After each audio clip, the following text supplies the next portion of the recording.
আসসালামু আলাইকুম। দেশ ও প্রবাসের সকল বন্ধু বান্ধব ও ভাই ভাদার সবাইকে জানাই ঈদুল আজহার শুভেচ্ছা ও অভিনন্দন। ঈদের নামাজের পরে এই কুশল বিনিময়, এটাই সবচেয়ে বড় আনন্দ মুসলমানদের। হিংসা বিদ্বেষ সব ভুলে একজন আরেকজনের সাথে কোলাকুলি করা, এটাই সবচেয়ে বড় আনন্দ।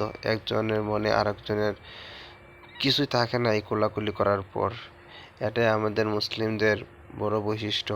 ঈদের নামাজের পর সারা বছরের যত রাগ অভিমান সব কিছু এই কোলাকুলি আর এই কুশল বিনিময়ের মাধ্যমে শেষ হয়ে যায়।